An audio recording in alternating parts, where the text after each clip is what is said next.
Praise the Lord. आप सबको जय मसीह की। मैं परमेश्वर का धन्यवाद देता हूं आज की सुबह दिखाने के लिए। एक और दिन परमेश्वर ने हम सबके जीवन में जोड़ दिया। हम परमेश्वर को कोटि कोटि धन्यवाद दें। एक नया संदेश लेकर मैं आपका दोस्त पास्टर राजमसी आपके सम्मुख उपस्थित हूं। और आज का जो संदेश है वो है जीवन की पुस्तक के रहस्य के बारे में। जीवन की पुस्तक का नाम बाइबल में आया है, तो इसका क्या रहस्य है, क्या बात है इस पुस्तक में ऐसी जिसके विषय में जानना हर एक विश्वासी के लिए बहुत ज़रूरी है।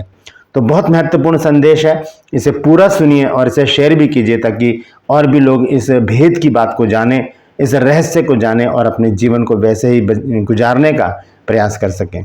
तो बने रहिएगा मेरे साथ, शुरू से लेकर अंत तक पूरा संदेश सुनिएगा, स्किप मत कीजिएगा।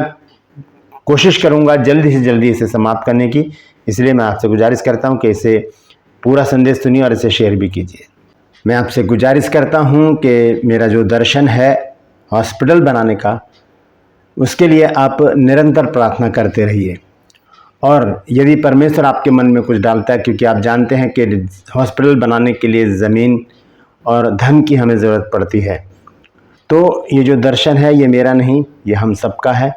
आप इसमें कितना मेरा साथ दे सकते हैं ये आप जानते हैं या परमेश्वर जानता है। यदि परमेश्वर आपके मन में कुछ डालता है तो ज़रूर आगे बढ़िए और इस प्रोजेक्ट में, इस दर्शन को पूरा करने में मेरी मदद सहायता कीजिए।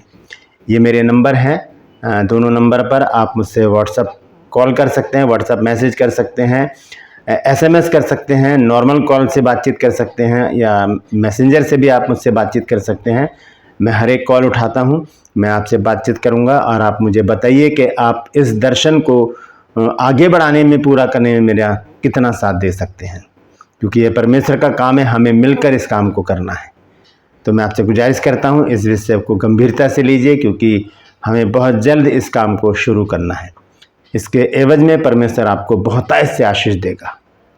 धन्यवाद। ट्रूपर्स में आज का सवाल है कि किस राजा ने हाथी दांत का बड़ा सिंहासन बनवाया था? जानते हैं तो कमेंट्स में लिख दीजिए, नहीं तो डिस्क्रिप्शन में आपको इस सवाल का जवाब मिल जाएगा। आइए छोटी सी प्रार्थना करके आज के वचन को शुरू करेंगे। प्रभु जी, मैं धन्यवाद देता हूँ आज की सुबह के लिए और विनती करता हूँ प्रभु जी, आज के वचन को भी शेयर करने में मेरी मदद सहायता कर। अपने बच्चों के हृदय की गुड़ाई कर, ताकि प्रभु जो वचन का बीज बोया जाता है वो फलवंत हो और वो 30, 60 नहीं 100 गुना, हज़ारों गुना फल लेकर आए। परमपिता परमेश्वर, हमारा इकट्ठा होना किसी रीति से व्यर्थ न जाए। जितने भी लोग इस वचन को देख रहे हैं, सुन रहे हैं, उन सब पर मैं तेरी आशीष बोलता हूँ प्रभु जी। अपनी आशीषों का भंडार अपने बच्चों के घरों की ओर उंडेल दे मेरे प्रभु जी। हर एक को आशीषित कर, हर एक की रोग बीमारी, चिंता, परेशानियां, दुख, तकलीफें, लड़ाई झगड़े, तफरके, मनमुटाव, बांझपन, कर्जा, नशा, बेरोजगारी, कमी घटियां, बुरी बीमारी और प्रभु जी तलाक की समस्या हर एक घर से दूर कर दे मेरे प्रभु। जो लोग खो गए हैं प्रभु, उन्हें अपनी निगरानी में उन घरों तक वापस लेकर आ प्रभु, ताकि उन घरों में आनंद मनाया जाए। धन्यवाद देता हूँ प्रभु, तूने मेरी प्रार्थना को सुन लिया। प्रभु यीशु के नाम से मांगते हैं, आमीन। Praise the Lord. तो आइए आज के अद्भुत संदेश को शुरू करेंगे और संदेश है जीवन की पुस्तक का रहस्य। जब हम बाइबल में पढ़ते हैं तो जीवन की पुस्तक के विषय में बहुत जगह लिखा है और हम पढ़ सकते हैं बाइबल में। जितने भी लोग बाइबल पढ़ते हैं वो जानते हैं कि जीवन की पुस्तक के विषय में बाइबल हमें बार बार बताती है। और ये क्या है, इसमें इसका रहस्य क्या है, क्यों इस बात का जिक्र बाइबल में आया है जीवन की पुस्तक का। तो आइए सबसे पहले हम देखेंगे प्रकाशित वाक्य 20 अध्याय का 12 पद। वहाँ पर देखिए क्या लिखा है, तो वहीं से सारी बात शुरू होगी। 20 अध्याय और उसका 12 पद हम पढ़ते हैं जब, तो यहाँ पर लिखा है, फिर मैंने छोटे बड़े सब मरे हुओं को सिंहासन के सामने खड़े हुए देखा और पुस्तकें खोली गईं और फिर एक और पुस्तक खोली गई, अर्थात जीवन की पुस्तक।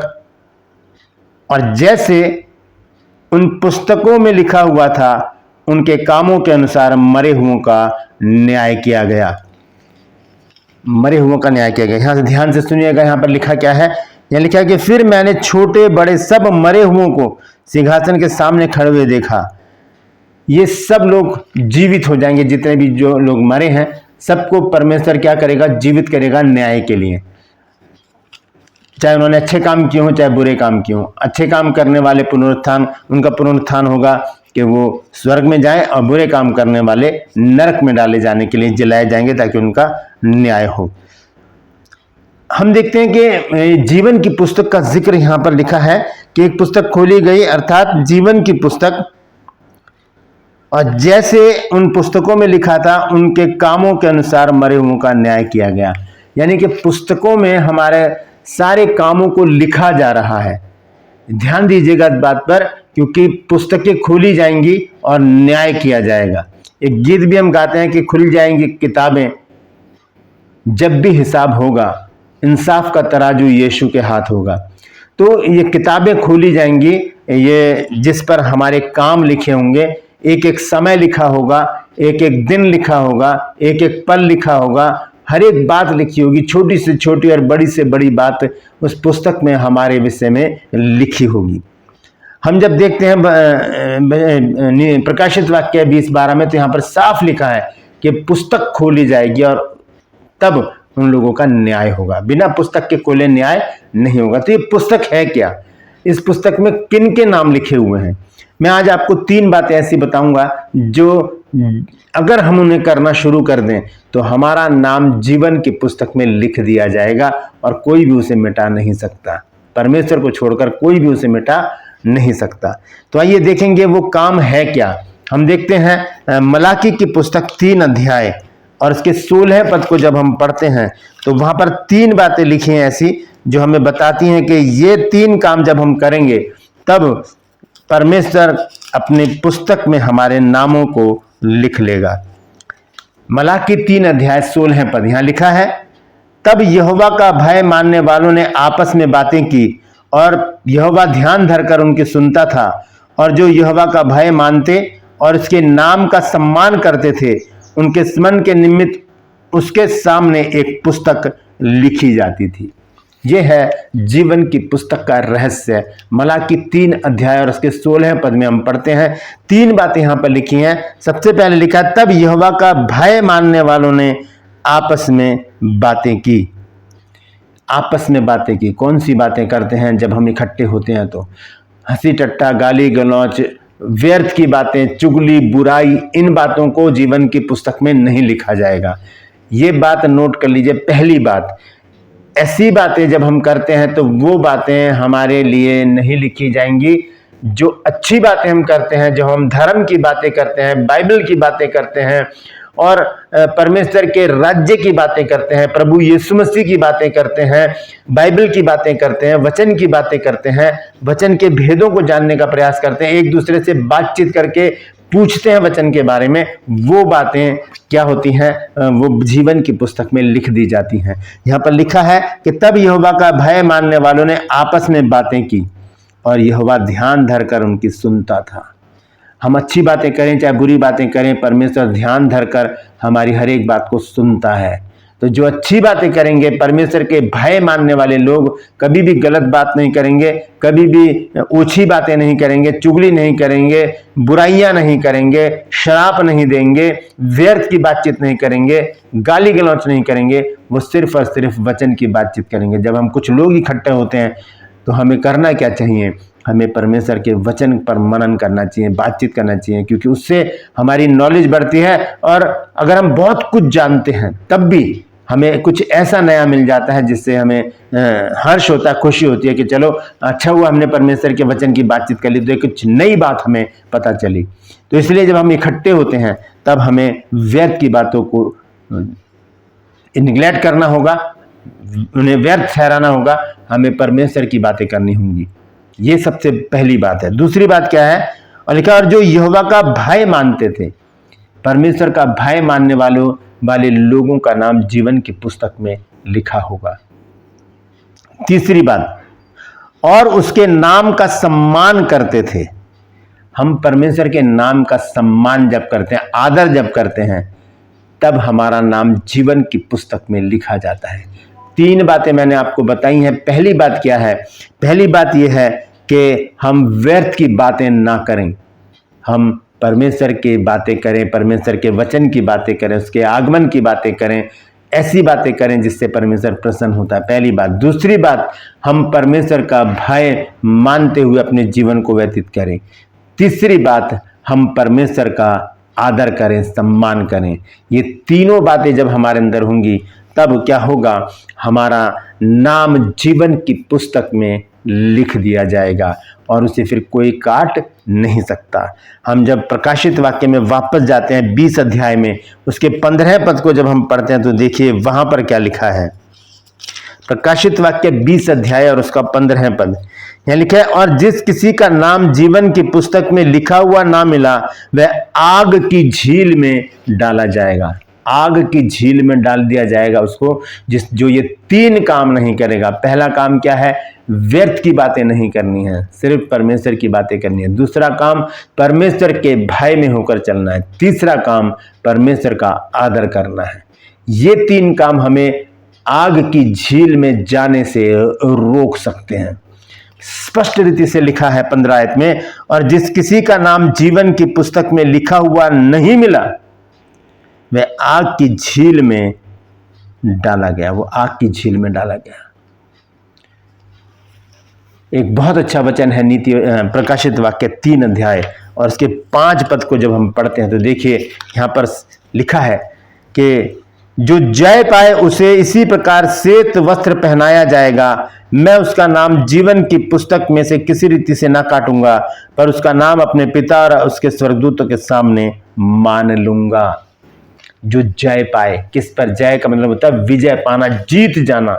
जो जय पाता है अपनी ज्ञानेंद्रियों पर, अपने विचारों पर, अपने सोच पर, अपनी जुबान पर जय पा लेता है, जो शैतान पर जय पा जाता है, जो संसार पर जय पा जाता है, जो पाप पर जय पा जाता है, उसका नाम कभी भी काटा नहीं जाएगा। उसका नाम लिखा जाएगा जीवन की पुस्तक में। और प्रभु यीशु मसीह यहाँ पर कहते हैं कि जो जय पाए उसे इसी प्रकार श्वेत वस्त्र पहनाया जाएगा, और मैं उसका नाम जीवन की पुस्तक में से किसी रीति से ना काटूंगा, पर उसका नाम अपने पिता और उसके स्वर्गदूतों के सामने मान लूंगा।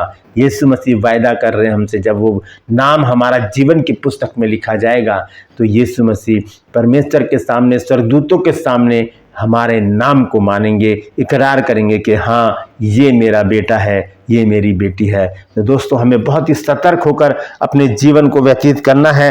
और नीति वचन 21 अध्याय प्रकाशित वाक्य 21 अध्याय को पूरा जब हम पढ़ते हैं तो वहां पर लिखा है कि कौन लोग हैं जो स्वर्ग में दाखिल हो सकते हैं। आइए हम देखेंगे, मैं पूरा नहीं पढ़ूंगा, 1, 2 और 3 आयत और आखिर में 27 आयत पढ़ूंगा। आप पूरा पढ़ लेना उसको, क्योंकि अगर पूरा पढ़ूंगा तो समय ज्यादा हो जाएगा। सबसे पहले हम देखेंगे 1, 2 और 3 आयत। यहां पर लिखा है, फिर मैंने नए आकाश और नई पृथ्वी को देखा, क्योंकि पहला आकाश और पहली पृथ्वी जाती रही थी और समुद्र भी ना रहा।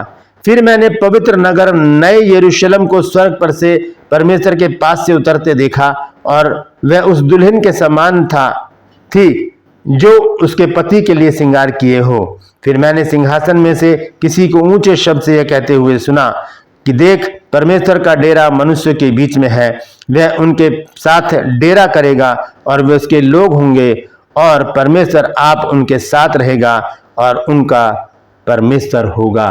परमेश्वर उनके साथ रहेगा, किनके साथ? जिनके नाम जीवन की पुस्तक में लिखे हुए हैं। पूरा अगर हम इसको पढ़ेंगे, लेकिन 27 आयत में जब हम पढ़ते हैं तो वहां पर पता चलता है कि कौन लोग बाहर रहेंगे।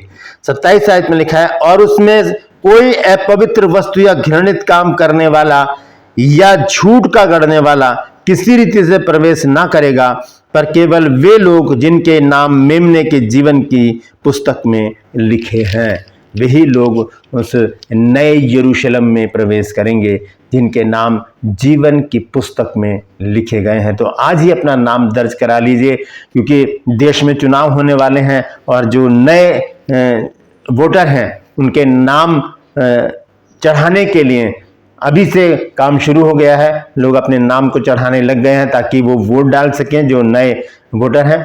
इसी तरह से हमें क्या करना है, हमें जीवन की पुस्तक में अपने नाम को दर्ज करा लेना है। उसके लिए हमें 3 काम करने हैं, बल्कि 4 काम करने हैं। पहला काम क्या है कि हमें व्यर्थ की बातें नहीं करनी है। दूसरा काम क्या है, हमें परमेश्वर के भय में होकर चलना है। तीसरा काम क्या है, हमें परमेश्वर का आदर करना है। और चौथा काम क्या है, प्रकाशित वाक्य 3 अध्याय 5 पद के अनुसार जो जय पाए उसे श्वेत वस्त्र दिया जाएगा, यानी कि जो अपनी ज्ञानेंद्रियों पर जय पालेगा उसका नाम जीवन की पुस्तक में से कभी किसी रीति से काटा नहीं जाएगा। तो ये है जीवन की पुस्तक का रहस्य जो मैंने आज आपको बताया है। जैसे कि हमने देखा है प्रकाशित वाक्य 20 अध्याय और उसके 12वें पद में, वहां पर मैं पढ़ देता हूं लास्ट में, उसके बाद मैं समाप्त करूंगा।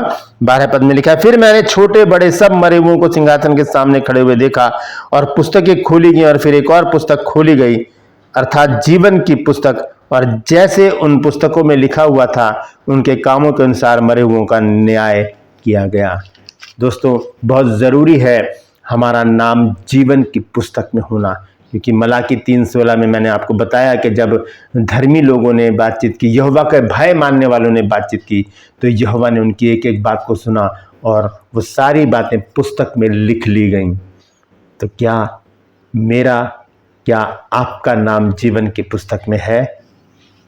अगर नहीं है तो आज ही से हम इन कामों को शुरू करें ताकि हमारा नाम जीवन की पुस्तक में लिख दिया जाए और यीशु मसीह वायदा करें कि तेरा नाम कभी भी इस पुस्तक से नहीं कटेगा। मैं तेरे नाम को परमेश्वर के सामने और उसके स्वर्गदूतों के सामने मान लूँगा। शर्त यही है कि हम व्यर्थ की बातें ना करें, कि हम परमेश्वर के भय में रहें, कि हम परमेश्वर का आदर करें, कि हम सारी बातों पर जय पा जाएं जो हमें परमेश्वर से दूर लेकर जाती हैं। Praise the Lord. परमेश्वर इन वचनों के द्वारा हम सबको आशीष दे। यदि आज आपने कुछ नया सीखा है तो कमेंट्स में जरूर लिखिएगा और इस वचन को शेयर कीजिए ताकि और भी लोग इन बातों को जान सकें।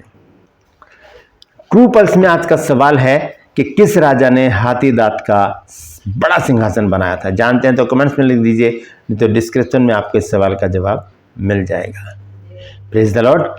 आज के लिए बस इतना ही, लेकिन उससे पहले मैं आपसे गुजारिश करता हूं कि मेरे इन चैनल्स को सब्सक्राइब कीजिए, बेल आइकन को दबाइए, नोटिफिकेशन आपके पास आएगा, नई जानकारी आपके पास आएगी।